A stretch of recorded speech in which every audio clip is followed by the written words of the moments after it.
नमस्कार, मी रेश्मी स्वास सुखासमध्ये आपलं स्वागत करते. आज आपण बघणार आहोत क्रिस्पी बोंबील कसे करायचे अगदी कुरकुरीत. चला तर पाहूया मित्रमैत्रिणींनो, यासाठी लागणारं साहित्य काय काय आहे. इथे मी बोंबील घेतले आहेत, पण बोंबील हे मोठे न घेता एकदम छोटे बोंबील असतात ना, ते घेतलेले आहेत. अगदी पातळ म्हणजे म्हणाल आपण बघाल तर बोटा एवढ्या साईजचे आपण इथे बोंबील घेतलेले आहेत. ते पण मी साफ करून घेतलेले आहेत. नंतर मी तेल घेतले तळण्यासाठी, चवीपुरती मीठ घेतलेलं आहे, अर्धा चमचा हळद, 1 चमचा कोळी मसाला घेतलेला आहे, अर्धा लिंबाचा रस घेतलेला आहे, 1 चमचा मी इथे आलं लसूणची पेस्ट घेतलेली आहे, 2 चमचे मी तांदळाचं पीठ घेतलंय आणि अर्धी वाटी मी इथे बारीक रवा घेतलेला आहे. बोंबील साफ कसे करायचे याचा व्हिडिओ मी आपल्याच चॅनलवरती ऑलरेडी अपलोड केलेला आहे, तो नक्की एकदा पाहून घ्या. इथे मी साफ केले बोंबील आपण बघू शकता, अगदी बोटा एवढ्या साईजचे हे बोंबील आहेत, ते घेतलेले आहेत मी. बोंबील आपण साफ करून ते स्वच्छ धुवून घेतलेले आहेत. त्यानंतर आपण त्यामध्ये लिंबाचा रस घालून घेऊया. नंतर आलं लसूणची पेस्ट आहे ती घातली मी.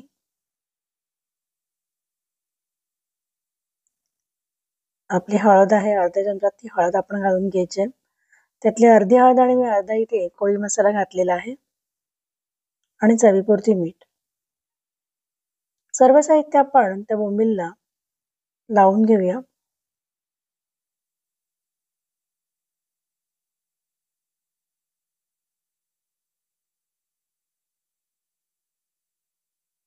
आता थोडा वेळ आपण एक 5-10 मिनिटं तसंच मॅरिनेट करायला ठेवूया, जेणेकरून सर्व मसाला त्याला चांगला मुरून येईल.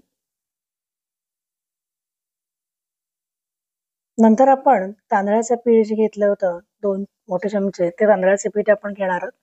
2 ते 3 चमचे पीठ घे, त्यामध्ये आपण पाणी घालूया आणि त्याची पातळ अशी पेस्ट आपण करून घ्यायची आहे.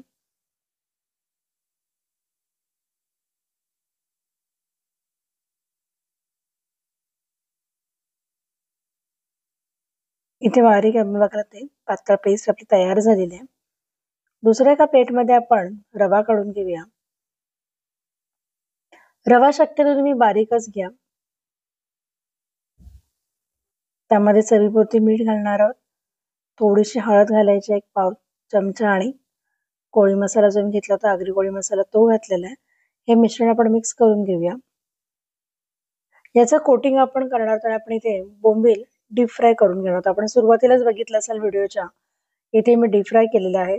त्यासाठी आपण एकदम पातळ म्हणजे छोटेसेच बोंबील घेतलेले आहेत, साईजने जे लहान साईज असणारे बोंबील आपण इथे घेतलेले आहेत.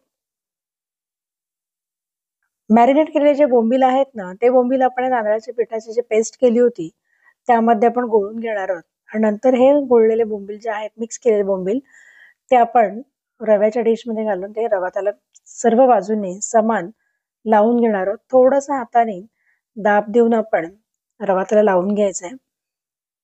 अशा प्रकारे आपण सर्व बोंबील तयार करून घ्यायचे. तुम्ही जर करायला घेतले असेल तर एकीकडे आपण कढईमध्ये तेल गरम करत ठेवलेले आहे.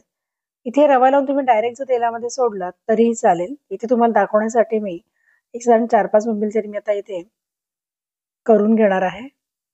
पुन्हा दुसरा एक बोंबील आपण बघाल इथे तांदळाच्या पिठामध्ये आपण घालून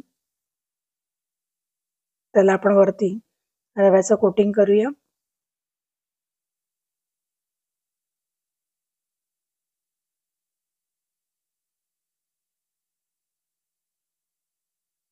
स्टार्टरसाठी एक मस्त असा पर्याय आहे. मित्रमैत्रिणींनो, चॅनलवरती नवीन असाल तर चॅनलला सबस्क्राईब करायला मात्र विसरू नका आणि बेल आयकॉनवरती सुद्धा टेक करा, जेणेकरून नेक्स्ट व्हिडिओचं नोटिफिकेशन तुम्हाला मिळेल आणि तुम्हाला आपले नवीन व्हिडिओ पाहायला सुद्धा मिळतील.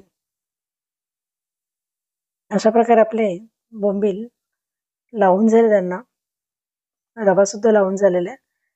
कढईमधलं तेल सुद्धा गरम झालेलं आहे. एक एक करून यामध्ये आता आपण बोंबील तेलामध्ये सोडणार आहोत.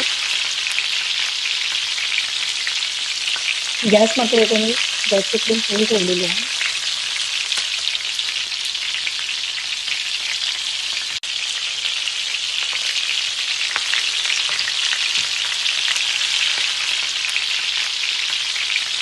एक 1 ते 2 मिनिटांमध्ये बोंबील मस्त फ्राय होतो.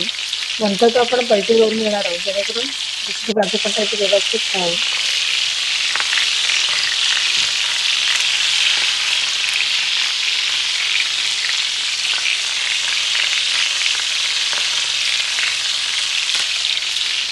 आपण बघायला येतो की ते मस्त असे सारखे दिसणारे बोंबील खरंच मस्त लागतात. नक्की अशा प्रकारे ट्राय करून बघा आणि तुम्हाला रेसिपी कशी वाटली ते मला कमेंटमध्ये सांगायला मात्र विसरू नका. आवडले असे तुमच्या मित्रमैत्रिणींना तसेच नातेवाईकांना सुद्धा शेअर करा.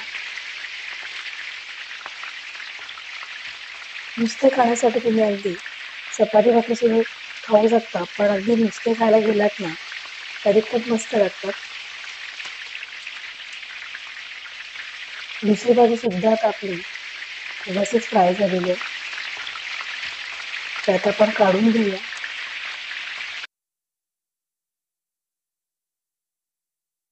2 ते 3 मिनिटांमध्ये बोंबील पूर्णपणे फ्राय होतो. आपण बघायला जे बोंबील आपले मस्त असे फ्राय झालेले आहेत. आवडला असेल ही रेसिपी, हा व्हिडिओ, तर नक्कीच लाईक करा आणि कमेंट सुद्धा करा.